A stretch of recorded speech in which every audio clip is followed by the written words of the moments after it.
But yeah, it would have been very easy to like walk away and think that, you know, maybe shot put wasn't for me. I'm never going to grow any taller at this point. Like, just could have been very easily gone the other way and done other sports or just fallen out of the sport because of that. You are starting to get a bit more attention, right? Yeah, definitely. Like, since I started throwing further, of course, like attention more from like my hometown, from like Canada, like little places like that. But like from a sponsor point of view, like absolutely not. Like, I'm ranked number 2 in the world and like can't get a shoe sponsor or anything like that. So that's been like kind of difficult. But I didn't really think when I got to this level that it would be this hard still, like on the actual like world scene. Like, still, like there's still many times that like women's shot is like not played on TV. It's not played on like the lives, anything like that. And we're always put like outside TV time, or like I said earlier, just the whole process of getting to the event becomes a little hectic. Yeah, so unfortunate, because we got these incredible athletes that we should be showcasing, and you know, they're put in behind the scenes, whatever the case may be. But it was interesting, before we started recording also, you were talking about the mold or the athletic development now has changed. And we'll get to where you grew up, Liverpool, Nova Scotia, not UK. But when it comes to shot put, you've changed the game. You're now ranked 2nd in the world, and you, as you mentioned, said that even at 5'6", people always are surprised that you're throwing the ball the same length distance that you are. I shouldn't say ball either. It's definitely not a ball. Ball, shot put. Yeah, okay. Anything you want to call it. It's a good thing we started that metal way. pud, like. Okay. So how does that, like, you're changing the mold, or what we would call the ideal body type that we were talking about for shot put. You said it would be great if you were 6'5", but how do you feel being a trailblazer in that space, in the sense? Yeah, it's cool. I mean, like, growing up, like, shot put was for all like the big girls. Like, it was the events that you did. If you couldn't run, you couldn't jump, they were like, you know, you got some big shoulders, you're a big girl, like, head over to the throws. Like, you're not like as deemed as like athletic as everybody else. And I think that's kind of like an old school thinking. Like, we used to have these really large, big women who kind of like offset that standard for us. And now, like, myself and a lot of the other girls are kind of starting to prove that, you know, you can just be an athlete and throw really far and sort of take over that like space, which is really cool. So now, like, we're starting to see year on year, like, all the athletes are starting to look a little more athletic and a little bit smaller and just like really powerhouse. So it's cool for me to like kind of be in that space, because again, like, as much as I'm with the girls, I'm still like a lot smaller than them, like height wise, which is cool. So it's really neat to be able to like occupy that space and kind of like show other people that you don't have to be. It's like more about being an athlete than it is just being like a big lady. Yeah. It's funny you bring that up, because I was put into the shot put category in like elementary school, because I was the bigger kid, right? And like hadn't gotten taller yet. And they're like, yeah, you can't run, so go over here, throw this. And that honestly probably lit a fire under my ass to be like, okay, apparently I'm not good enough to run. I got to just throw the heavy ball. I mean, for people nowadays, they've got to be looking at it like, hey, who's the best athlete to fill this role, not just what size they are. Yeah, it's definitely, you know, it must be hard. Like, for me, like, I was still a smaller kid in elementary school, but like I still got kicked over there, and it's like, I can't imagine like what that feels like as like a younger kid who's like a bigger athlete who hasn't grown into their body yet. Like, I think that would be really challenging, like, mentally, as an athlete, being like, well, right? You know? And it's something you talked about earlier. It's like not pigeonholing people from the age of 5, 6, 7, 10, 11, 12, 17, 18, frankly. Like, you don't know what your body's going to do. You might be 5'6" right now, but in 2 years you might have a growth spurt and you might get super strong. If you had taken that advice that people had said years ago, you would never be in this position, right? Definitely. I mean, even up until like 2018, I was, again, one of the smallest. I hadn't really thrown far enough to be like, this is for sure the sport that I'm going to be good at. I hadn't grown into like my strength. I haven't grown into my technique. And I met a coach in 2017 when we were at a meet, and I was still a glider at the time, so a little less suited to my abilities, but he came over and told me like I had the potential to be really great if I put on 40 pounds or 40 kilos, like tons of weight, and just become this really like mutant mass moves mass kind of person. Yeah. Or I could start spinning. And so that's what my coach and I, like, he had already kind of had that inkling in the past that, like, gliding wasn't going to be for me. I wasn't tall enough, it wasn't big enough, but it kind of, like, opens the door to another category. But yeah, if I had listened to that, like, my brain was like, I'm never going to put on 40 kilos. Like, that's in the name of being, like, a professional athlete. Like, that would just be so hard for me mentally, and as, like, a woman, that would just be very difficult. But yeah, it would have been very easy to, like, walk away and think that, you know, maybe shot put wasn't for me. I'm never going to grow any taller at this point. Like, just could have been very easily gone the other way and done other sports or just fallen out of the sport because of that. Yeah, and it's a good thing you didn't, because it's mitten season now. Canada is flourishing thanks to you. You bring home the 2023 World Indoor Championship. I want to bring things back. You talk about sports growing up as a kid in Liverpool, Nova Scotia, East Coast. What are the East Coast vibes like? How was sports growing up there? More opportunities, less opportunities? What was it like? Sports growing up there, I mean, I wouldn't change the experiences I had as a kid. I mean, throughout junior high and high school, I played on pretty much every team. Growing up, basketball, soccer, volleyball. I played badminton. I went to table tennis regionals one year. Like, nice. Just like absolutely everything that was going. And I think that helped me, like, become the athlete that I am, and I can use those, like, different traits in shot put now, which is kind of cool. But yeah, I would definitely say less opportunities than some of, like, even, like, my training partners who are from Ontario, like, hearing, like, their story in track and field and how, like, they specialized very early because there were so many opportunities too. Just, like, a whole different path to the same spot. But I think, like, you know, for me, very specifically, it was the right path because, like I said, I'm not the ideal body type. Maybe I wouldn't have got funneled into track and field, but yeah, it just really worked out in my favor being able to develop, like, a full, like, multi-sport athlete and then specialize, like, in university. Yeah, that's one of the things we try and bring up on the show consistently is the fact that playing a plethora of sports will only benefit you in the long run, providing you don't get injured. What was maybe one or two sports that helped you the most with your current moves as you spin? Because I'm watching some of that footwork, and it's ridiculous. You have a tight space that you got to stay within. And I remember watching people in provincials, like in high school, falling over, like can't stay inside. You guys, you're like, the only thing I can almost equate it to is like almost ballerina dancing, which is like a weird, I don't want to make it sound like that, but it is. It's like you're basically on your tippy toes in that circle. How do you deal with that? Do you practice? What's your training look like for that?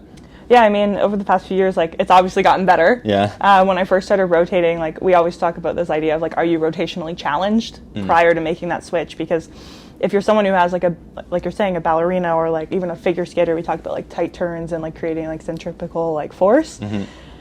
You're probably going to have an issue staying within, like, I think it's, like, a 7-foot circle. Yeah. So it's something that, like, we work on a lot. We do a lot of drills, like, a lot of footwork drills. We work on, like, the full movement a lot. Staying balanced, physics, like, there's so much that we, like, talk about, like, from a coaching standpoint, and then bringing into, like, the circle with us. So I would say, like, soccer definitely helped me growing up. It helped with, like, my speed. I was a defender, but I got to play, like, all over again. Coming from, like, a small town, like, the opportunity, like, I wasn't limited to only playing defense, because if you were shorthanded a girl, which was, like, we all just traveled from one sport to the other, which was cool. I got to, like, you know, run and sprint and stay, like, super active, but also just, like, footwork and ball control. And we actually use soccer as, like, an analogy in throwing sometimes, like, coming around with your right foot. We use it like kicking a soccer ball. So something that kind of, like, translates from other sports. Was your first time out to Ontario with the University of Windsor when you came for school?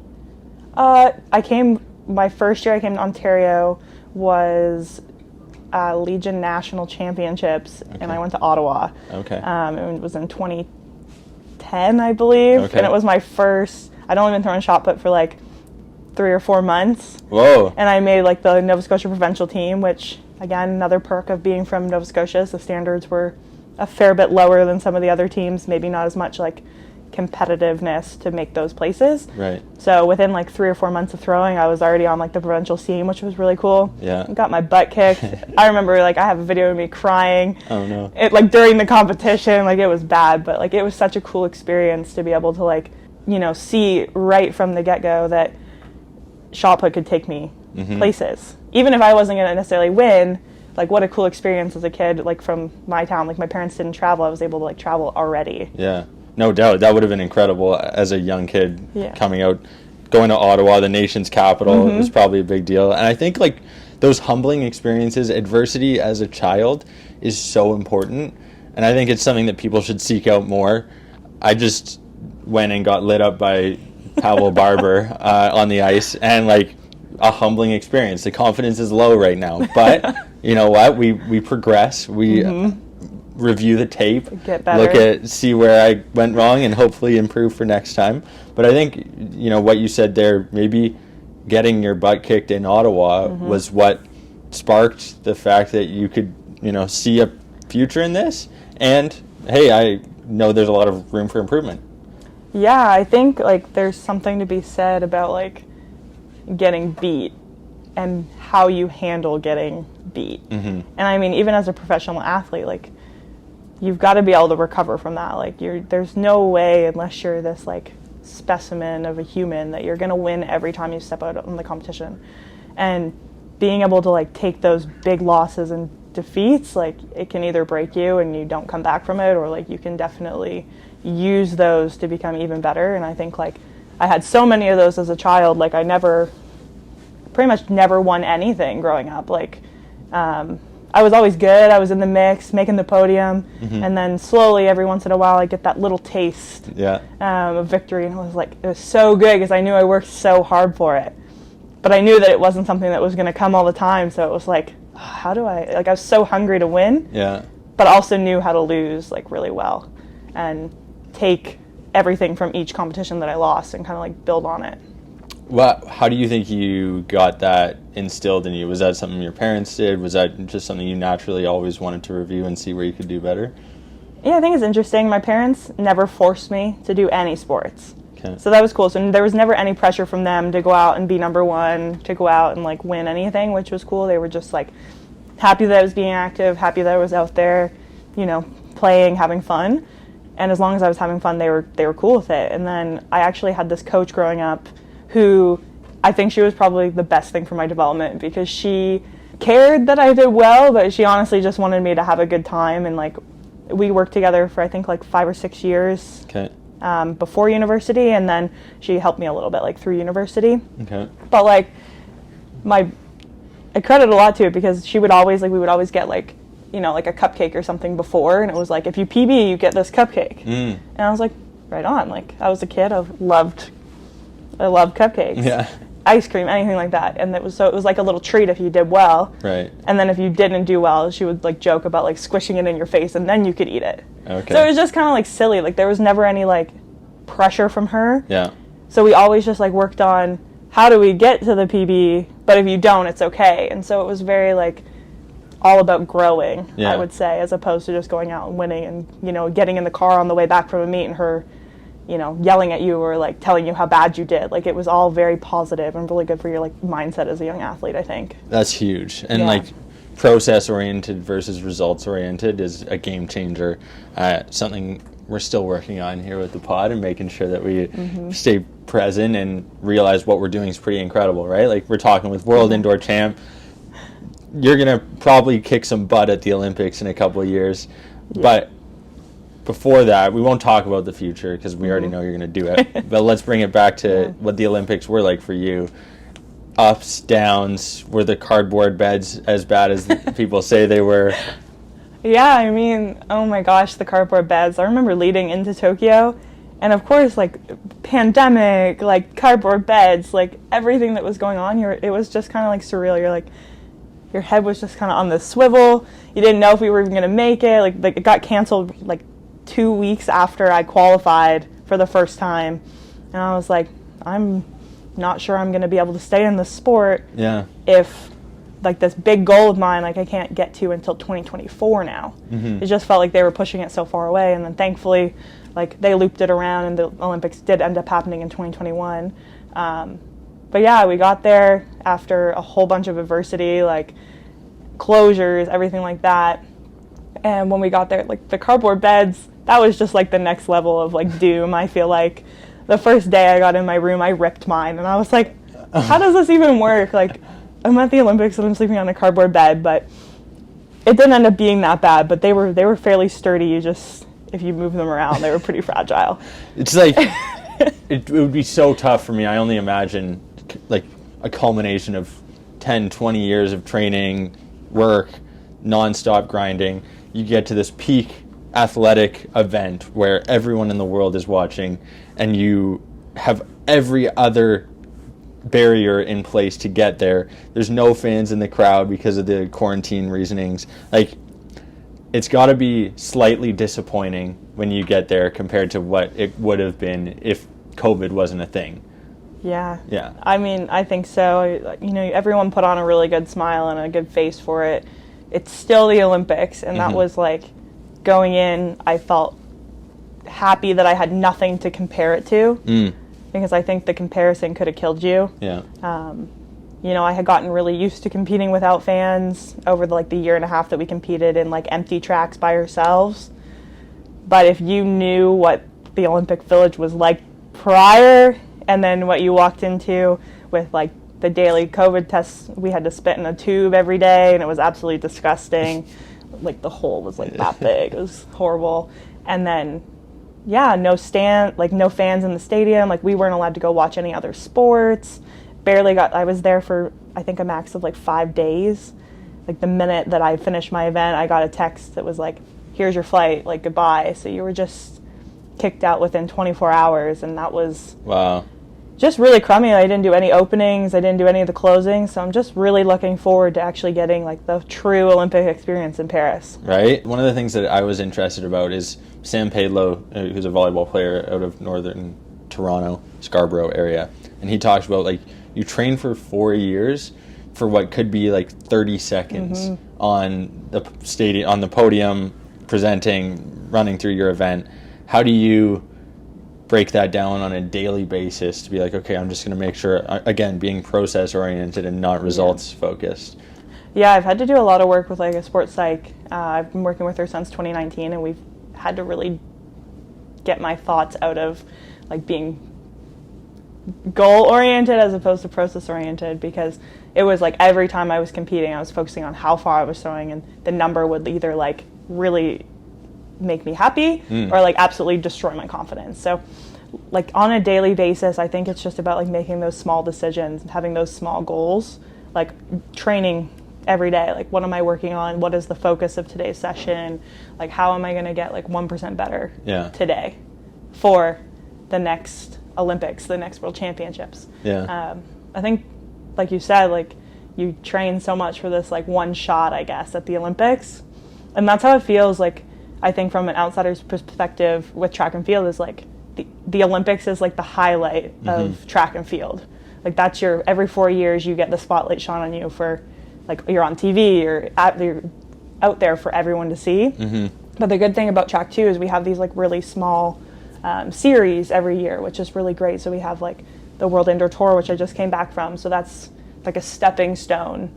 And you can use that as like a small goal, or like World Championships every year or every other year. Like, you can use these to kind of like keep you in check for the Olympics, which is really cool. So instead of like every year, like my first World Championships in 2019, like the goal was not to go out and win. It wasn't like kind of like the realm I was in. It was like to go out and learn how to compete on the world stage, learn how to make it through a qualifying round. And so I spent like 2 years learning how to just make it through the qualifying rounds, so that when Tokyo came around, that should have been like the easy thing to do. Right. Didn't end up making it through. It didn't work out. Sometimes you got to go back to the drawing board, but just using like every opportunity as like a learning experience has been something that's really helped me. Yeah.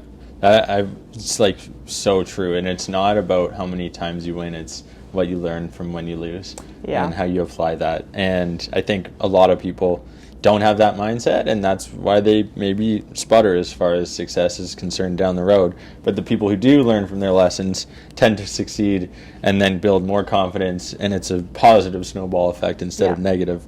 What did you think of Eugene, Oregon? It was so cool. Yeah? Yeah, I had competed there once prior, and walking into the stadium for the first time, it was just like magic. It was so cool. Yeah. The fans in Oregon are amazing. Like, Tracktown USA is a real thing, and everyone there knew what was going on, which was cool. And like the way that they put it on, like the focus went from the track to the field and back, and they did such a good job like navigating all the events that were on at the same time. Like there'd be like maybe like a 100-meter sprint, which is obviously like one of the premier events and everyone loves, and then next thing you know there'd be a javelin throw happening, and like the whole stadium would be clapping for them. So it was kind of special that way, that everyone there knew like where to pay attention. So that was like pretty cool experience for World Championships. Yeah, I can only imagine. I was living vicariously watching it through the screen. But I'm curious what your day-to-day training looks like. So maybe 6 months ago we talked with Aaron Brown. This is a sprinter on Team Canada 4x100 team. Last weekend we were in Barrie talking with Mitchell Hooper, who's like world's strongest man, or arguably world's strongest man. So I can't even imagine what that training looks like. It's crazy. He's he's throwing around 1,000 pounds like it's no problem. It's wild. I can't wrap my head around it. You're also throwing a big heavy ball 20 meters. So hey, everything's relative, right? Relative. I'm curious, like how you train, what a day in the life for Sarah Mitton looks like, so that people at home who are maybe looking to become a shot putter are able to emulate. Yeah, day in the life for me is very much, I throw 5 times a week, and I lift 5 times a week. Okay. So for me, practice usually starts at 9 or 10 a.m. I roll up about 40 minutes prior to warm up, stretch, do all of my prehab, make sure that my body's in a good spot. I'm veering on getting older, and it needs a little bit more to succeed and be ready.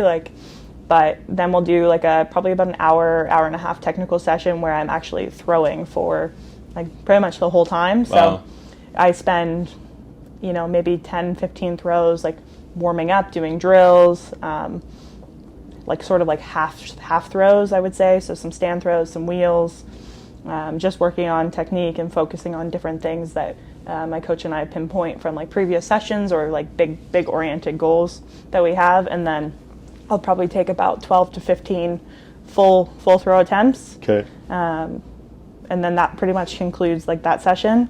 And then I'm very fortunate I train at the High Performance Center. So nice. I walk in and I have lunch, which is super exciting. Yeah. Go in, sit down, recover, have a coffee.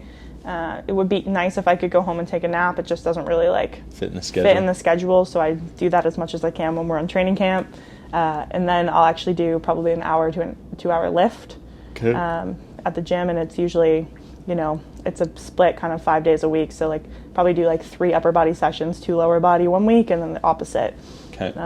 But just working on like power, speed, general strength, anything like that. So I do a lot of Olympic lifting and a lot of bench press. Okay. Imbalances between left and right shoulder, like do you manage it? Are you cognizant of it? Are there imbalances? Like what's that look like? I imagine, because I'm playing golf and stuff, I throw with my right hand, I can notice a difference. I imagine you doing it as a professional athlete, it's exponentially different. Yeah, there's been some imbalances like that have come to light like recently actually, and I think I probably noticed them like a year or two ago and didn't really like think they were going to come back and get me. Okay. But my throwing arm is substantially weaker after I finish like a training session, so it's tired, it's fatigued. Right. So a lot of the times when I'm bench pressing, it looks like this. Oh. And I think that that's slowly coming back to haunt me now. I've got some like elbow issues going on for the whole indoor season, so I'm very happy with how I did despite it. But I felt very injured for like the last 4 to 5 months, which is crazy. Wow. I came home early from Europe because my elbow wasn't functioning the way I needed it to. It was in pain. Got some treatment, went back. But there's some big imbalances like that I think are really important to like as I move forward in my career now, like just the amount of like force and speed, velocity going through like my arm. The further you throw, the more that comes on, and I think that that's really kind of highlighted those imbalances that I've kind of been neglecting in the past few years. I can't even imagine doing that every single day, 5 days a week, and then going and training after. My shoulder's getting sore just thinking about it. What do you do for recovery? Like ice bath? Are you getting work done? Are you going and sitting in a sauna? Like what's the recovery process look like? Yeah, general recovery, I love the cold tub. Okay. That's something I always find immediately makes me feel better. So that's just like after a hard session, or if I'm feeling like pretty off, like I'll go in the cold tub for about 10 minutes. Specifically for my elbow recently, it's been, pain management and then a lot of like rehab. Okay. I ice it after sessions. I have a physio who I work with probably 3 days a week, and then general massage. So recovery has been really important this year, because I feel like, the higher level you get, the more time it takes for your like body to recover from some of the things that you're putting it under, like the strain and just everything like that has kind of like built up over the last few years, and just want to make sure, like you said, like every day, like process oriented, like leading into the Olympics, like that's still like a year and a half away. So you've got a long time to just make sure that you stay injury free and are in the best shape possible for that. Yeah, because it's tough to place in the Olympics if you're not in good shape and actually able to perform at 100%, right? Right. One of the things I did want to bring up with you is the nutrition piece. So many females in particular are very focused on decreasing their caloric intake to fit whatever mold they want to look like. And I use air quotes because it's not what they should be doing when it comes to fueling their body for performance. Definitely. With the Athletes podcast, we listen to hundreds of athletes now share their stories, insights, expertise. Specifically when it comes to shot put, I know you mentioned there's a weight variable, right? Like you need to make sure power plus mass, force, whatever Newton's thing, it's essential for you to make sure that you're eating properly. Can you explain what your breakdown is? Maybe are you tracking macros? Are you eating intuitively? Are you trying to combine both? Yeah. And then like for younger females, like what would be that insight that you would provide to them? Yeah, this is a jam-packed question, because as much as we talked about, like I'm a smaller shot putter, the whole goal is to get a little bit bigger. So when I first, in 2018, I was probably, 185 pounds. Okay. So fairly small, even more so than now as a shot putter. And, mass moves mass as much as, like we just talked about the physics equation. So for the last 4 years, I've been focused on gaining weight. Okay. Which has been a very interesting thing to do from like a female athlete standpoint. Like you said, like that's kind of the opposite of what you would see like female athletes trying to do. And I would say for about 3 years, I struggled with that. I was telling myself that I was eating more than I was. So I was like, oh, I'm trying so hard to hit my macros, to eat enough protein, to take all my supplements that I need, and still wasn't gaining the weight that I think I needed to throw far. And so now, within the last year and a half, it's been like a bit more accepting of, putting that mass on is really going to help me throw far, and then that's ultimately what I need right now. Yeah. And it doesn't matter what your body looks like as long as it can do what you need it to do, and I think that that's a really cool thing. So for me, like in the last year and a half, my nutrition has really been important. I've really focused on hitting like my protein goals and just like eating a lot more calories, but I try to do it in a way that's not eating like empty calories. So at the beginning, people were like, I don't care what you do, like go eat a burger, go eat chocolate, eat whatever you need to eat to just put on some weight, and that like didn't resonate with me very well. So I was like, again, I've always been like this athlete, and that just didn't seem like an athletic way to get to the goal. So it's been like 4 years of trying to put on like 20 pounds, which is slow growth, but it takes a lot to overcome that mindset of not changing the way your body looks in kind of like the opposite way is also hard. Like I think people always say like gaining weight is the easy part and losing weight is not, but from a mental and body image standpoint, like putting on 20 pounds is like hard to wrap your head around. And so that's been really, really challenging, and something that I think like I finally overcame that barrier. Yeah, good for you. Congrats. Thanks. It's not an easy thing to do. I'm struggling with it. I'll be open with it. Like COVID gave me an opportunity to focus on myself, fitness. I dialed down. I got like pretty cut. I felt great. And then ever since that, it's been like open. Yeah, you're like trying to get back to that stage. I'm like, it wasn't a healthy point. No. And now it's like I'm trying to add size. It's a difficult thing to do. Like you said, I tell myself I'm eating lots, but maybe I only ate 150 grams of protein when I should have eaten 200. And like there's a big difference there, right? And that There could is. be, whether it's 500 calories at the end of the day, that's a big deficit if you're not hitting at least what your basic metabolic rate should Right. be. What are you trying to go for protein goals specifically? Like you mentioned that, I know it's important for muscle building. Are you going for like a gram per body weight or?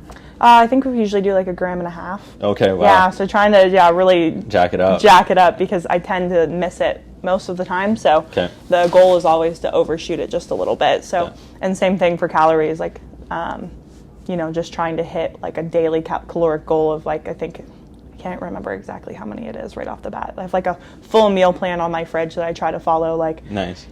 it's a loose meal plan because Okay. I think like it's really easy to get into these phases of, like you said, unhealthy Yeah. eating, and you tend to overdo it and it's not sustainable. So everything that I've tried to do like nutrition wise is so I can sustain it on the road. Right. And so I can sustain it over like a long period of time. So I do tend to I eat the dessert. I allow myself to have these moments of different types of eating because if not, I think if I get too strict on it, then I'm going to be...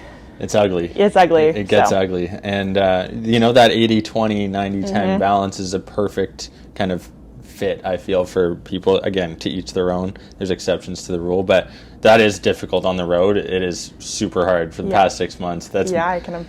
That's been my excuse right now, at least, that I haven't put on the size that I do. But I'm trying to get to Spenny's size. Maybe one day it'll make it happen. I got to stretch more, get taller. Really, though? We've talked for the past 40 minutes. I've asked you a couple of questions. Is there anything that people don't know about Sarah Mitton that you think you should share? I know I'm putting you on the spot here, but I always like to shine light on the incredible athletes, especially here in Canada, because I don't think we get enough recognition. And I think I could ask you 100 questions that you've been asked all the time on podcasts. What's something that you haven't been asked that you think might be something cool that the audience would like to hear? Oh, that's difficult. You got any fun hobbies? Any unique? There we go. That struck a nerve. Well, fun hobbies. I like to scuba dive, and I could easily quit track and field right now and just go live on the beach and be like a beach bum, scuba diver, fish lover. Okay. Like completely live off the grid like that, I think. But yeah, it's something that I don't think people would know is maybe when I'm finished shot put, I would like to try another sport. Okay. Not 100% on which one yet. Okay.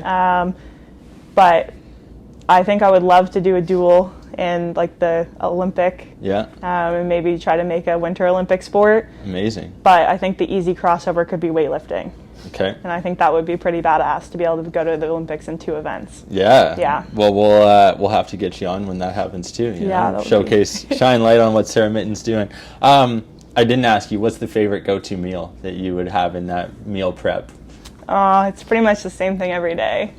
I'm very lucky. My boyfriend meal preps my lunches for me, which is great because he loves to cook. Okay. And if he didn't, I would struggle to ensure that I had that every day. But it's GBR, ground beef and rice. Love it. One of my training partners, he's got like our record at the training center for the amount of lean mass put on within the shortest period of time.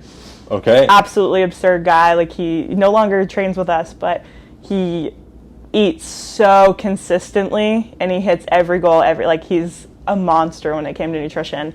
And he ate ground beef and rice in different variations every day for lunch. And so trying to take a page out of that book and put on some lean muscle mass. As you know, the way we wrap up every episode on the Athletes Podcast is we ask our guests what their biggest piece of advice would be for the next generation of athletes. And I don't want it to shine or be covering what you've already said, but I think you probably have one piece here in particular. Yeah, I think my biggest piece of advice to any young athlete would be to build yourself a team that believes in you.